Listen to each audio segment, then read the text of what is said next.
Well, what you're going to talk about as regards to Bill Barr is extremely relevant to, I think, what's going to happen over the next few weeks.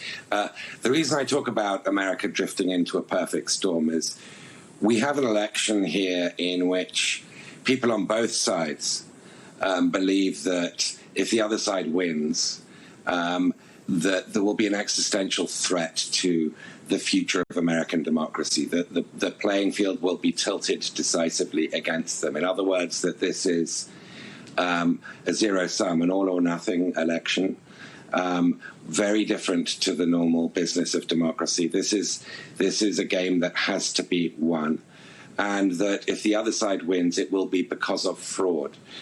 Now, Donald Trump has, of course, been describing this as the most corrupt election in American history for months now. This isn't just a couple of throwaway remarks.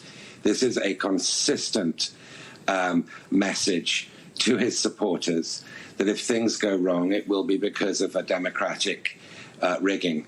And the talk of a Democratic coup, a Biden coup, is rife. It's commonplace on sites such as The Federalist, Breitbart, in Fox News circles.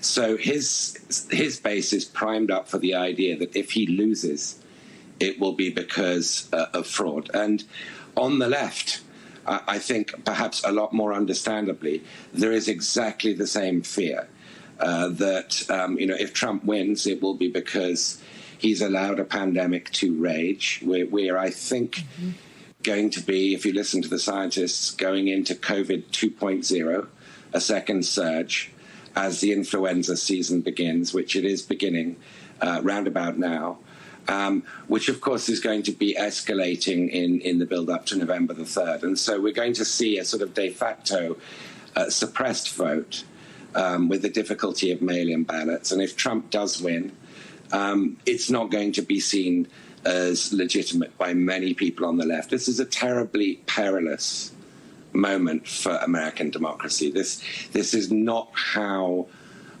things should work. You don't see the opposition as the enemy. You see them as an opponent. Americans increasingly see the other side as the enemy and the stakes as all or nothing. And I do feel a visceral sense of dread about this election in a way I never have before. Yeah. Understood. Jonathan Lemire.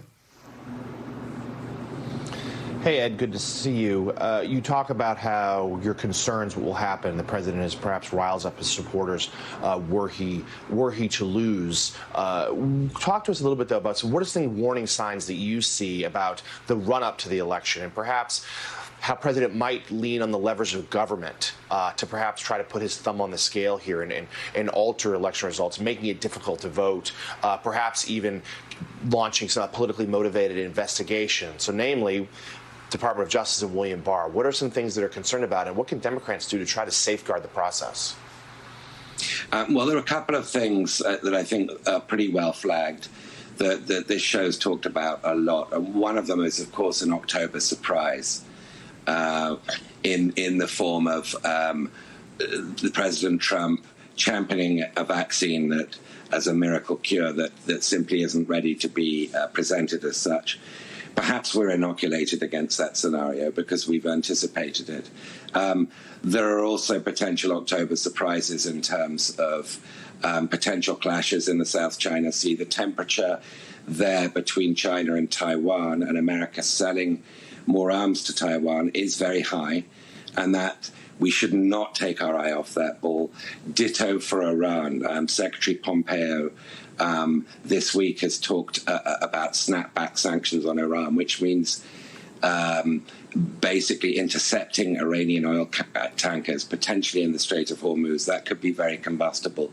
In terms, though, of what President Trump can do to the voting machinery, the fairness of this election on the ground, well, the silver lining to this is, as you know, elections are run by states and by counties, not by the federal government.